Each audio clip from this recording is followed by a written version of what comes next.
Hello student, मैं घनश्याम वर्मा।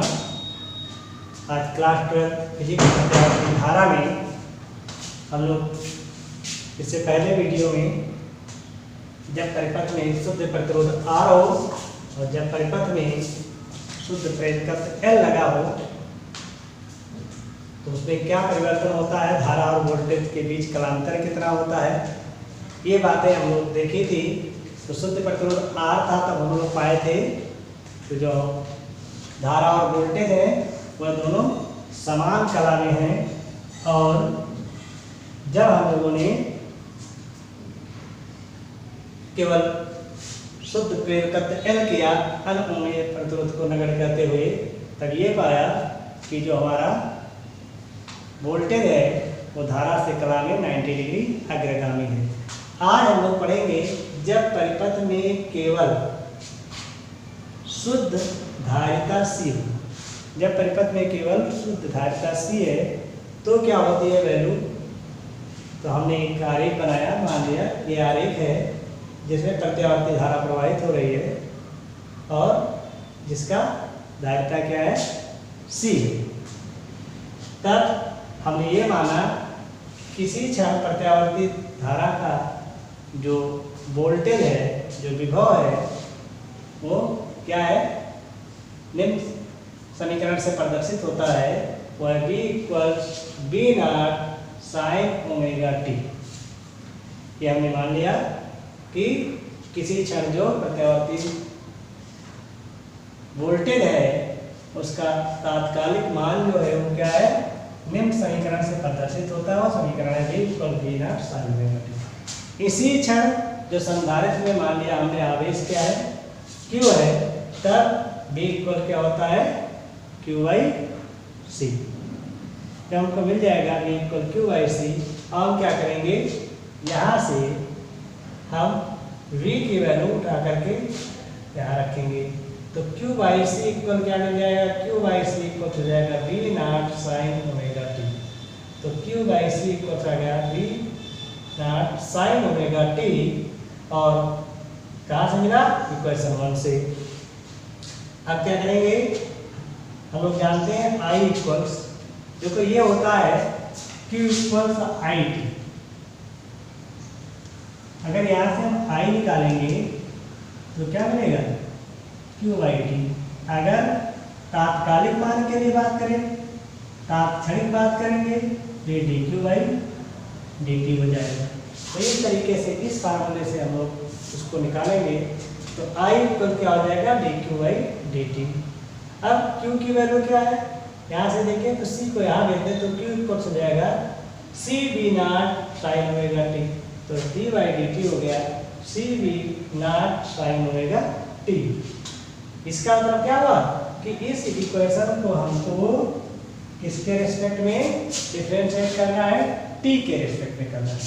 तो हम लोग जानते हैं फार्मूला क्या होता है इसके लिए फार्मूला होता है, अगर sin t का डिफरेंशिएशन करना है, ddx ऑफ sin x है, क्या है, ddx ऑफ sin x है तो आता है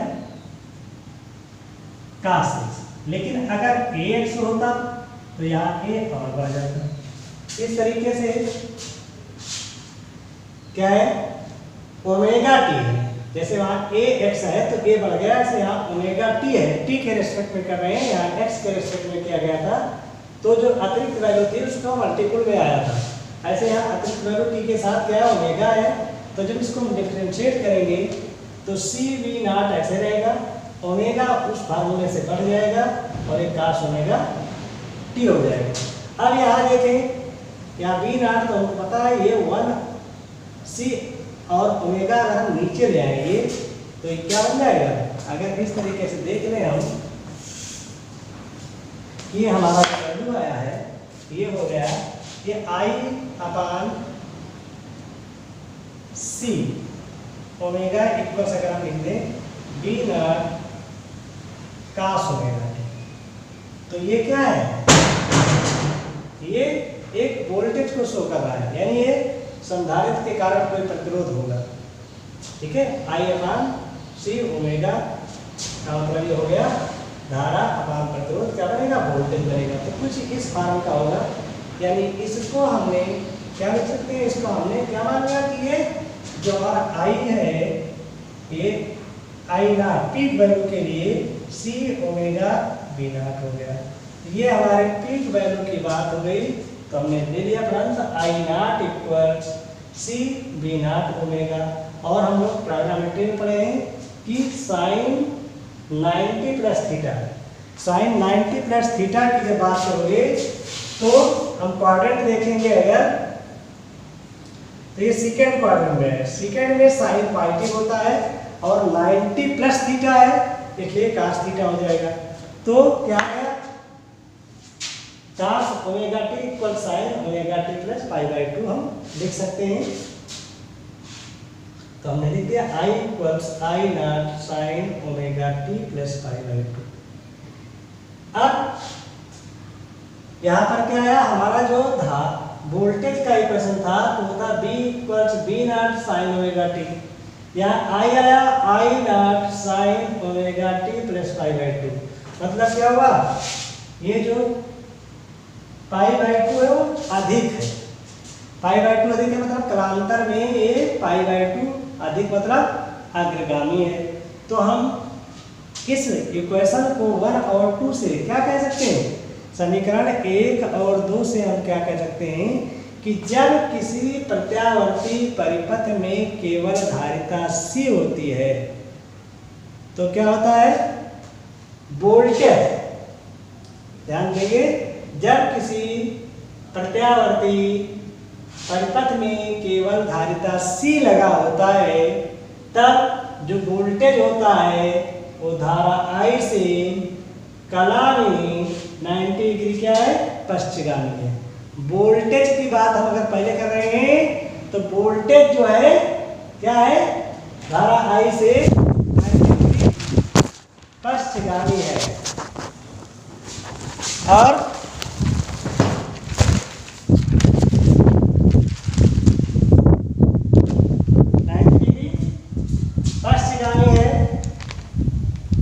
इसका उल्टा हम कह सकते हैं कि जब किसी परिपथ में केवल धारिता C लगा होता है तो धारा I जो होती है वो वोल्टेज से कला में 90 डिग्री अग्रगामी होती है। जब हम किसकी बात करेंगे,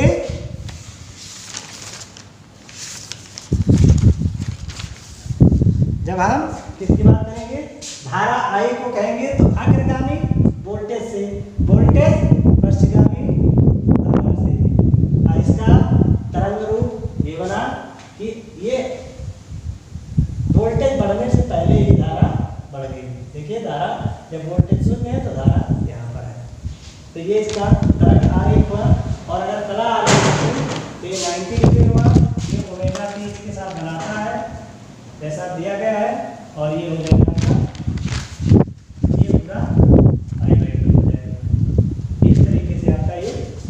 कला आरेख मिल जाएगा।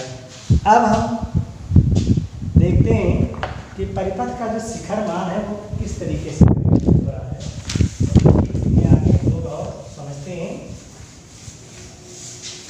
कि जो हम लोगों ने परिपथ का शिखर मान निकाला था अभी, तो जो परिपथ का शिखर मान था वो क्या आया था, वो आया था I naught equals C B not omega. क्या था, सी बी नॉट ओमेगा। यहाँ से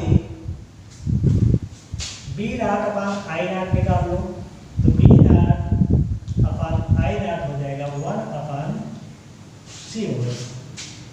क्या जाएगा, बी 1 अपान सी ओमेगा। अब बी अपान आई क्या होता है, ओम के नियमानुसार B अपान आई परिपथ का क्या होता है, प्रतिरोध होता है। तो अगर ये प्रतिरोध है इसका मतलब ये भी प्रतिरोध है। ओम के नियम के अनुसार B अपान आई क्या है, परिपथ का एक प्रतिरोध है, और क्योंकि ये 1 अपान सी ओमेगा के इक्वल्स है, यानी 1 अपान सी ओमेगा भी एक प्रकार का प्रतिरोध है। लेकिन ये प्रतिरोध किसके कारण कारण है? धारिता C के कारण है। तो जो C के कारण है, जब प्रतिरोध R के कारण होता था, तार के कारण उसे R से लिखते थे, ये C के कारण है, तो इसको हम क्या कहते हैं? प्रतिरोध न कह करके क्या कहते हैं? धारितीय प्रतिघात कहते हैं। तो इस प्रतिरोध को क्या कहते हैं? धारितीय प्रतिघात। इस प्रतिरोध को क्या कहा गया? धारितीय प्रतिघात कहा गया। और इसको डिनोट करते हैं XC से, यानी धारितीय प्रतिरोध को किससे डिनोट करेंगे? XC से।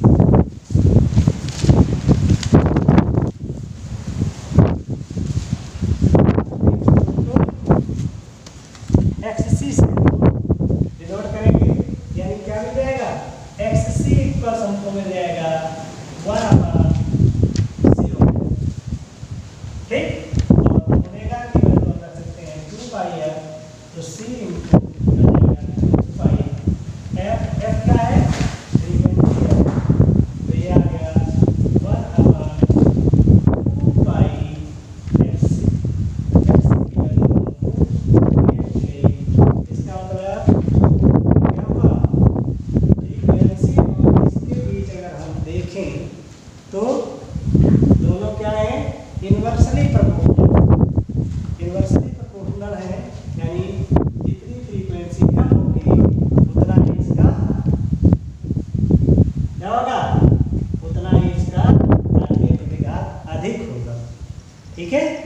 अब जो कि अगर हम यहीं पर ये प्रत्यावर्ती धारा की बात कर रहे हैं कि जितनी फ्रीक्वेंसी कम होगा धारितीय प्रतिघात उतना ही अधिक हो जाएगा।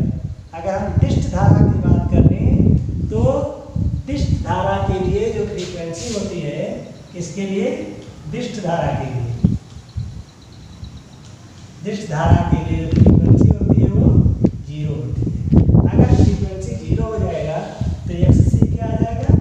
अनंत आ जाएगा। XC अनंत हो जाएगा। ठीक, तो डिस्ट धारा के लिए अगर बात करें तो धारितीय प्रतिघात कितना होगा? अनंत हो जाएगा।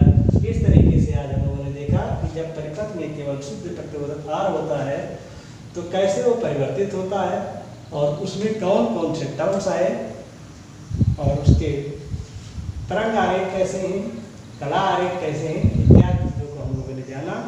अब आगे हम लोग जो आएगा देखा जाएगा अभी या कल देखा जाएगा, नेक्स्ट वीडियो में देखेंगे। तो आज यहीं तक है। हम जो है